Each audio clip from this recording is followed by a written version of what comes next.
Good evening. Welcome to another episode of the Daily Crypto Show, the number one show that tells you all the latest happenings in the Web3 space in a fun, light-hearted manner.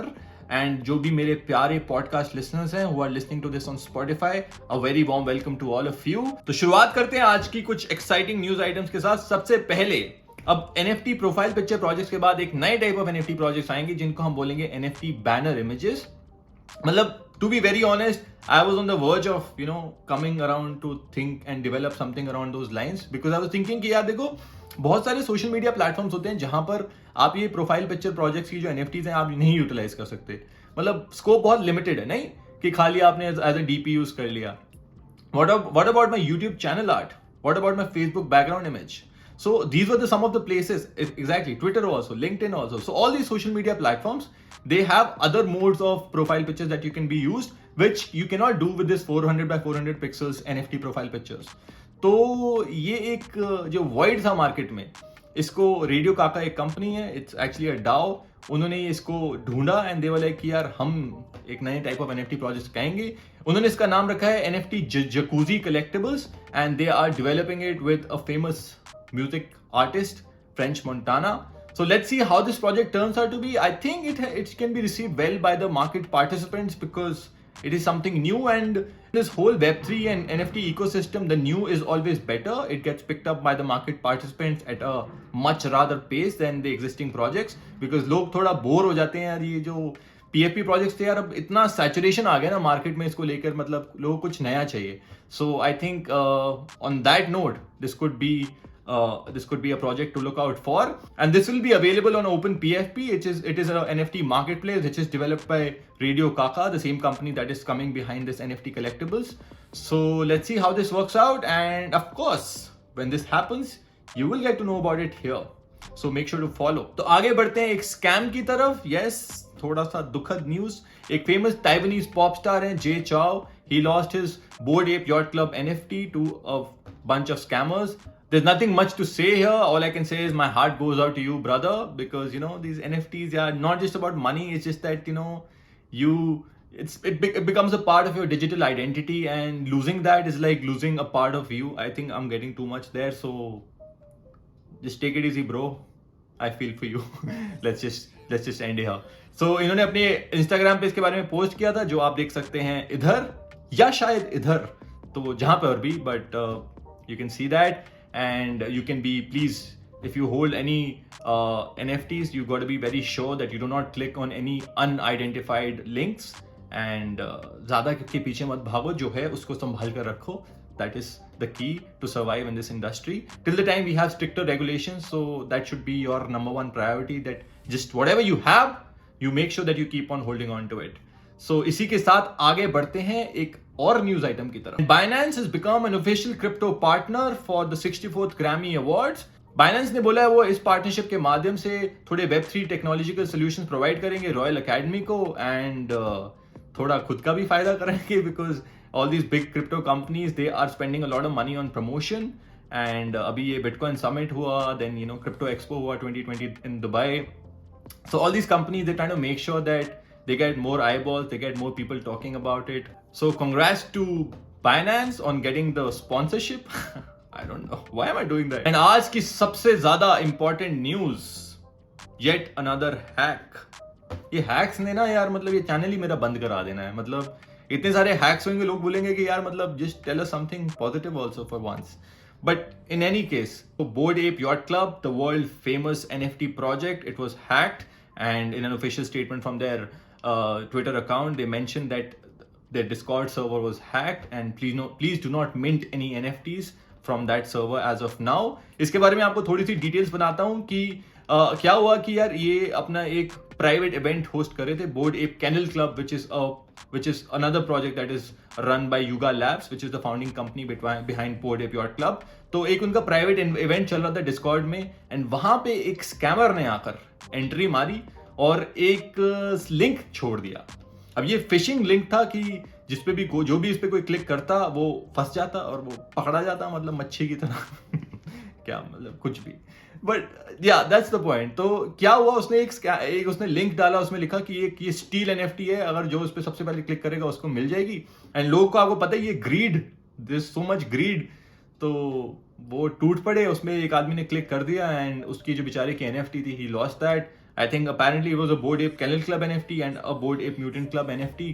मैं एक चीज सोच रहा था, they are these companies, they are so big, you know, they are billions and dollars in worth, and even they are so vulnerable to such malicious attacks. So crypto का थोड़ा सा जो सीन है when it comes to cyber security, that has to be tightened up. I have said it enough in my last video also, and I'm saying it again. I think in the future video also, when we are talking about some another scam that has taken place, we'll be talking about it then also.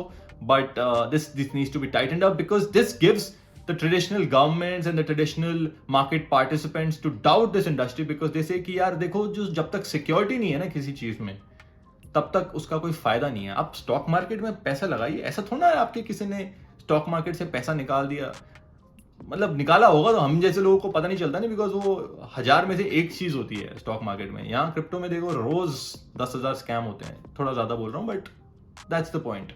And आगे चलते हैं। अब finally congrats to the finance ministry, उनकी जीत हुई, crypto traders की हार हुई, because Rajya Sabha just passed the 30% crypto tax rule. तो ये जो बिल था, it was first introduced in the January session of the parliament, जो कि 2022 एंड 23 के बजट के ऊपर था। एंड इसमें मेंशन किया था कि आपका जो भी क्रिप्टो से रिलेटेड ट्रांजैक्शन होगा या आपकी होल्डिंग्स होंगी, आप जो भी गेन करते हैं, आप जो भी ट्रांसफर करते हैं, you are liable for a 30% tax on top of it. And इसमें एक इंपॉर्टेंट चीज थी कि आप अपने लॉसेस को ऑफसेट नहीं कर सकते इस कैपिटल गेन में। मतलब जो लॉस है वो आपका, जो प्रॉफिट है वो हमारा। जय हो हमारी सरकार का। नमस्कार। बट या that's the news. And crypto traders and crypto investors across the country, they are they are retaliating to their in their own way by by trending hashtags on Twitter that reduce crypto tax, but that never works out. But I think a lot of crypto exchanges also, they have also come out in support that you need to do something about it. And aside, apart from this crypto tax, which is 30%, which is quite a lot, there is also 1% TDS on every crypto transaction that you're going to make from July of this year. So that is another very problematic area which all these exchanges feel, because they feel that it will be very difficult to implement such a scheme in this ever expanding space. So उसके बारे में भी उन्होंने concerns बताए हैं ministry को, please कि इसके बारे में आप थोड़ा देखिए, थोड़ा समझिए, फिर कानून बनाइए। क्योंकि इंडिया में क्या होता है ना, पहले लॉ बन जाता है, फिर चीजें बाद में आती है। मतलब जीएसटी लागू हो गया, उसके बाद पता लगा अच्छा ये प्रॉब्लम एरियाज थे। फार्म बिल्स बन गए, उसके बाद पता चला अच्छा ये सब तो चाहिए ही नहीं इनको, जिसके लिए हमने बनाए हैं।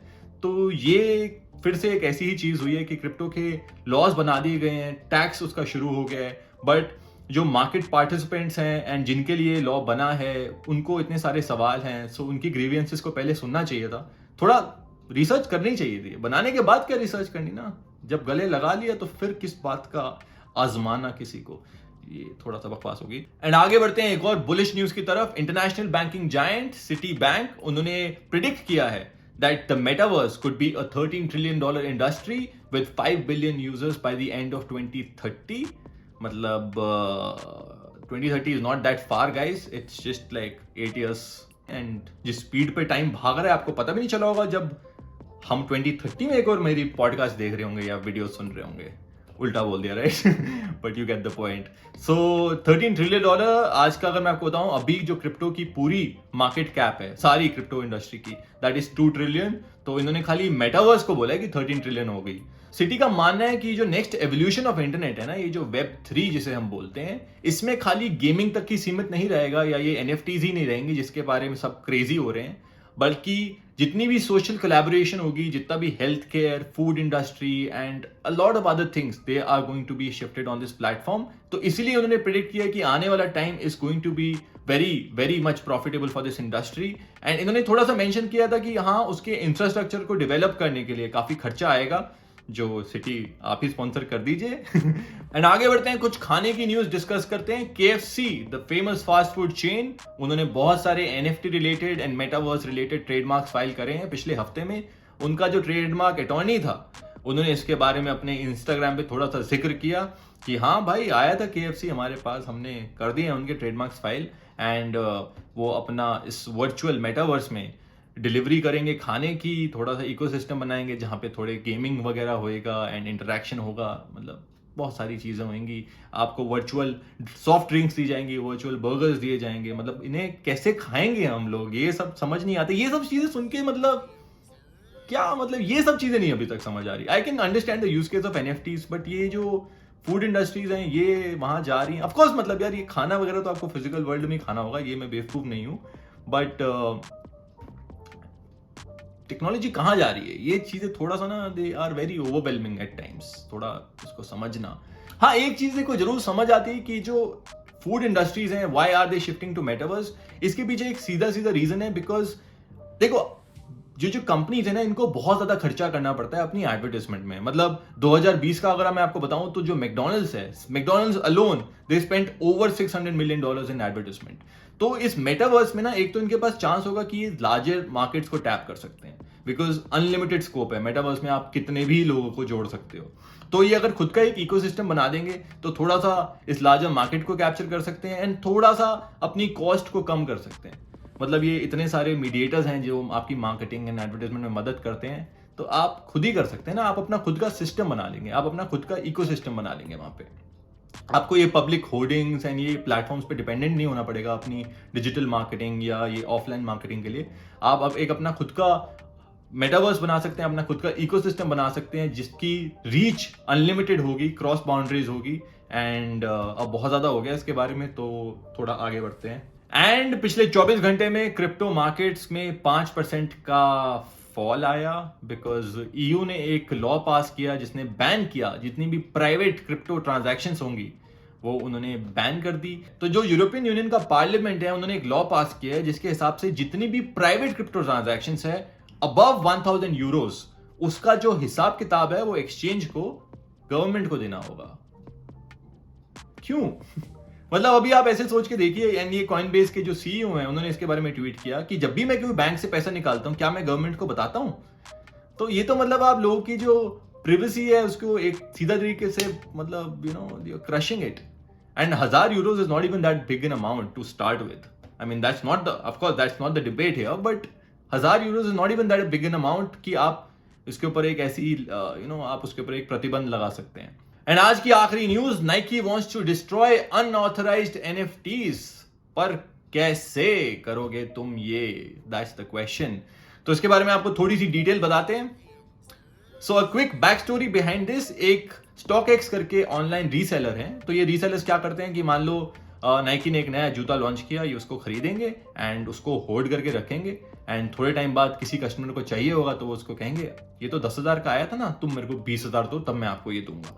थोड़ा प्रीमियम पे बेचते हैं, बिकॉज ये जो शूज बनाती है Nike they are very limited and इसीलिए इसका प्राइस जो है सेकेंडरी मार्केट में काफी इंक्रीज होता है। तो इस StockX कंपनी ने क्या किया, उन्होंने क्या करा, इस जूतों की NFT वर्जन बनाना शुरू कर दिया एंड उसको बेचना शुरू कर दिया। अब ये एक बहुत ही ब्रिलियंट आइडिया था, मतलब क्योंकि देखो कई लोग जो हैं वो खाली जूते खरीद रहे हैं टू रीसेल इन फ्यूचर।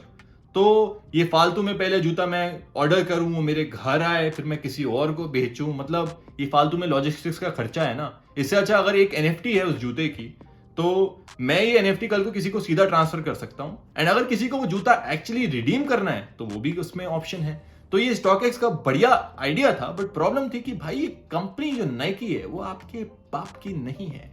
आप ऐसे किसी एस्टैब्लिश्ड कंपनी का यूज नहीं कर सकते and you can not create another intellectual property on an intellectual property itself. तो इसके बारे में नाइकी ने ट्रेडमार्क ऑफिस में एक एप्लीकेशन डाली है कि यार देखो अगर आपसे नहीं हो रहा तो आप हमें बताइए, नहीं तो हम हिंदुस्तानी भाव को भेजते हैं ये StockX को, तो क्या वो मतलब जितने भी रीसेलर हैं सबको देख लेगा। बट जोक्स असाइड यार, ये एक बहुत ही इंपॉर्टेंट लीगल क्वेश्चन है कि NFT किसी ने क्रिएट करी है किसी और की इंटेलेक्चुअल प्रॉपर्टी पे, तो उसकी क्या लीगल इंप्लीकेशन होगी, ये एक समझने वाला क्वेश्चन होगा। एंड साथ ही साथ it is also very important to understand यार, देखो कि जो ये NFT होती है, this NFT, this token is minted on the blockchain. उसको डिलीट करना is not really possible, because देखो जो ये रिकॉर्ड है ये परमानेंट है, ये ब्लॉकचेन में आ गई, एंट्री होगी, ये खत्म, इसको डिलीट करना इज नॉट पॉसिबल। तो आज की न्यूज यहीं समाप्त होती है एंड अगर आपको ये वीडियो पसंद आई तो प्लीज इस चैनल को सब्सक्राइब करिए। And all my podcast listeners, अगर आपको ये पॉडकास्ट अच्छी लगी तो आप भी फॉलो करिए। वहां पे क्या करते हैं, फॉलो ही करते हैं शायद, तो आप भी फॉलो करिए एंड इसको लाइक करिए एंड मिलते हैं हम आपको नेक्स्ट वीडियो में. And if you guys have any feedback and if you guys have any questions, you can always drop me a message on Instagram. My link will be in the description and I'll see you in the next video.